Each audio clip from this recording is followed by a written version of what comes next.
just want to pump you up. At age 42, Arnold Schwarzenegger is so big, it takes 2 men to parody him on Saturday Night Live. Welcome to Mars. You got a lot of nerve showing your face around here. Look who's talking. He's so popular that his next picture, Total Recall, already feels like a hit, even though it won't be in theaters till summer. Melina, got to tell you something. What? I don't remember you. I don't remember us. I don't even remember me. He's so athletic, he's been named chairman of the President's Council on Physical Fitness. Basically what I'm trying to do is to make everyone aware of the importance of physical fitness. Everyone has to participate into some physical activity, some vigorous physical activity every day for at least 20 to 30 minutes. Arnold Schwarzenegger is smart and driven. He's living testimony to the power of a strong self-image and single-minded determination. And for the chest. For my lateral pectosis? That's right, yes. And exhale on the way down. Exhale on the way down. It's enough that I'm breathing. It's a wonderful exercise. Give me 4 more. Come on. Yes. I tell you, when you go home, you can wear a bikini. You're ready for action. I'm ready for it. I'm ready for it. Enough. He was born in the small village of Graz, Austria in 1947. His father was the police chief. His mother worked at home, raising Arnold and his older brother. These were the post-World War II years, and life was hard. At age 15, Arnold discovered bodybuilding. He realized this was his ticket to see the world. By 1970, Arnold had made it to the top, Mr. Olympia, and he was asked to come to America to write articles on the sport. Within months, he was cast in a low-budget film called Hercules in New York, but his accent was so strong that they dubbed in another actor's voice. I've been here thousands of years. I'm tired of the same old faces.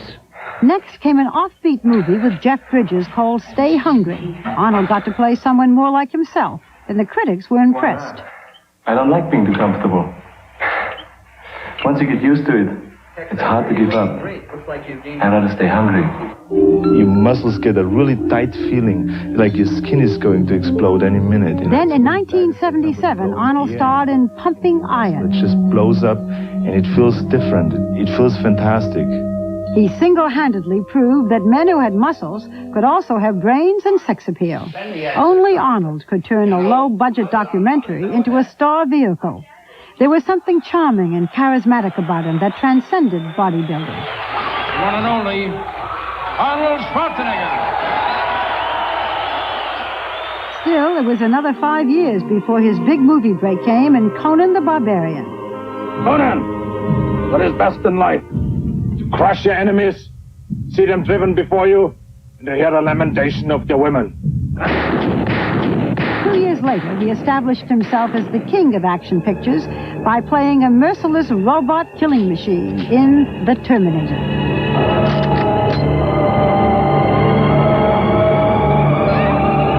Since then, he's had a string of big-budget action pictures that have made a fortune.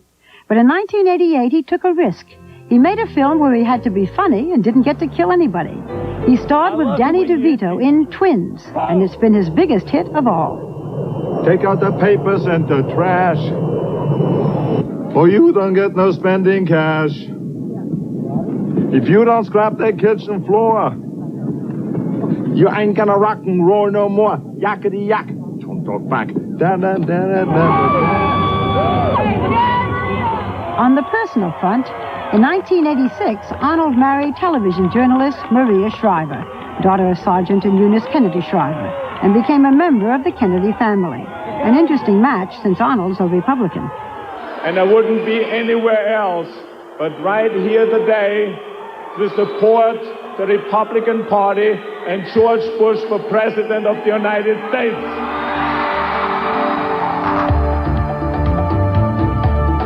His Venice, California office tells the story of his life. Posters of all the movies, good and bad, hang in the wall. The walls are glass. Arnold has little to hide. He's the embodiment of the American dream, and then some. He merchandises his name through a mail-order business that caters to the bodybuilding crowd who still remember these trophies in his days as a different kind of champion. The photos on his wall testify to personal as well as political bonds. A climate-controlled case displays his favorite cigars. The sword from Conan is here. The wedding congratulations telegram from President Reagan. And the photo of his wife Maria and their 3-month-old baby, Catherine Eunice. I would say a half a day after the baby was born, Maria's parents flew in. And she was so happy, Eunice, you know, and she looked at it and she says, "Oh, Maria, the face is exactly like you. Oh, look at those eyes. They're beautiful. They're just like Maria's eyes. They're beautiful. And look at the fingers, the long fingers, just like Grandpa Joe Kennedy. Look at him." And all this stuff was going on. I mean, she picked body part by body part, and it was all Kennedy and Shriver, of course, with the kid, right? So then I took a lot of pictures and put the photo album together for everyone, and including one for my mother. My mother called me that night after my nephew arrived and gave her the photo album and says, "Arnold, I couldn't believe it. I opened up this album that you sent me, and it's a total Schwarzenegger. It's unbelievable. It has your father's forehead, it has your lips, the hands, everything, the way it smiles. It's totally a Schwarzenegger. I mean, does Maria mind that this kid looks so much like a Schwarzenegger?"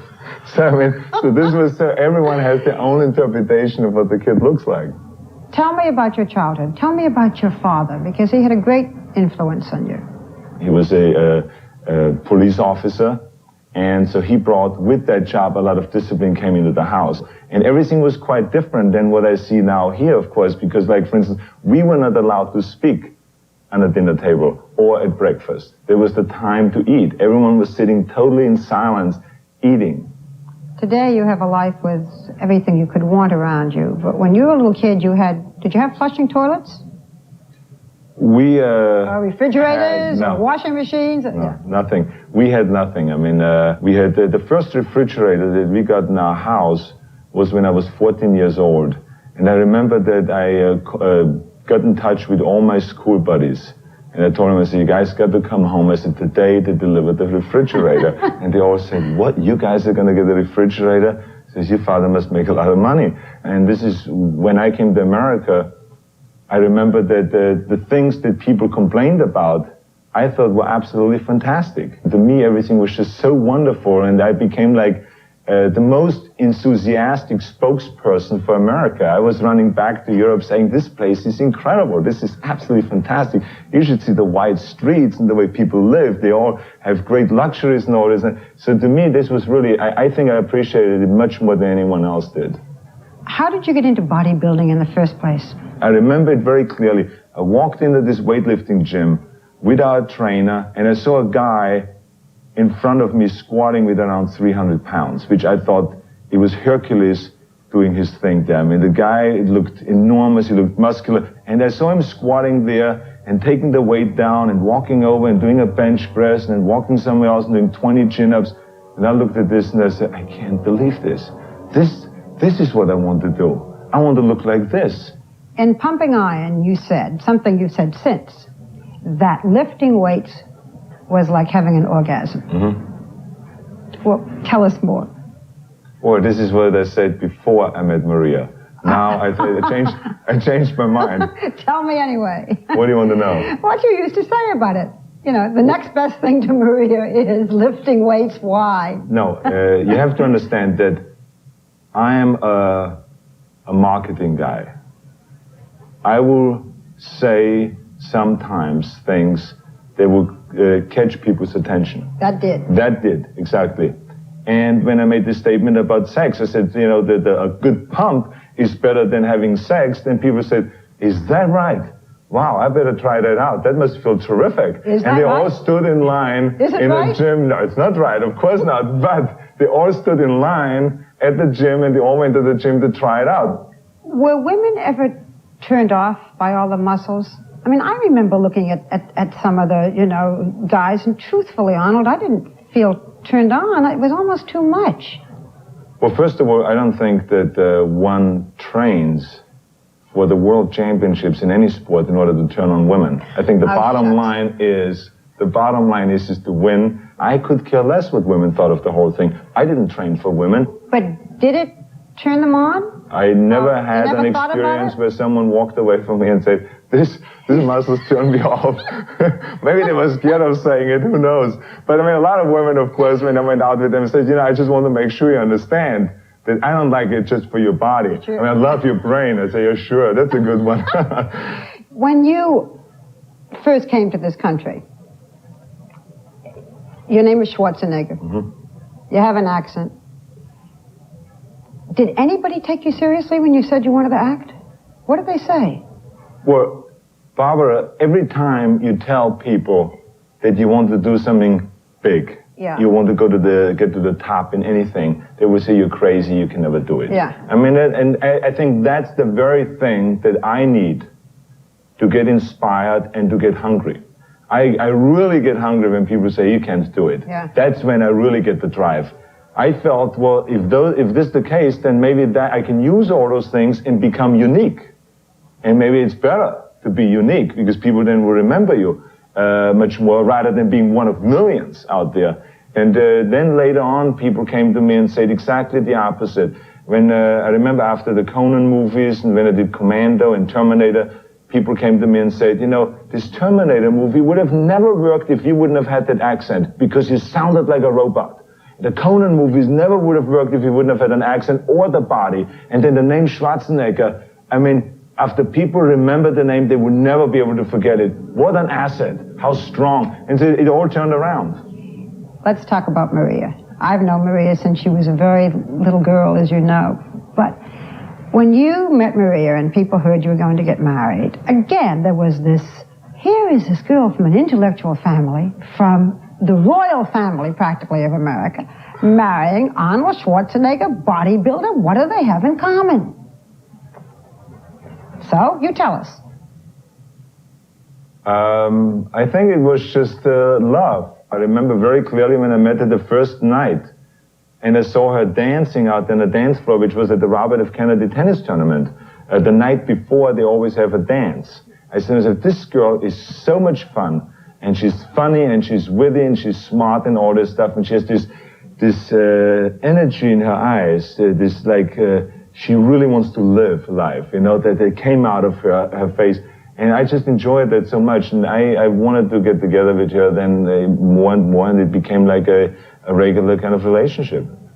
Here is the #1 Democratic family in the country. You are not only a Republican, but you campaigned for George Bush. What if it were George Bush versus Ted Kennedy? Then it maybe would be a different ballgame because then it's family involved, and then maybe we'll stay out of that. Arnold, what makes one guy a champion, one person a champion, and the other one not? It's drive. It's the will.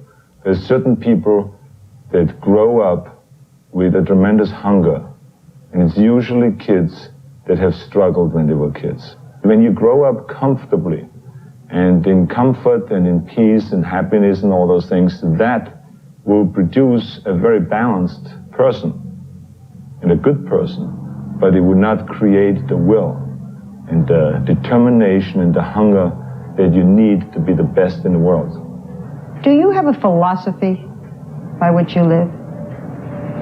Staying hungry. That's it.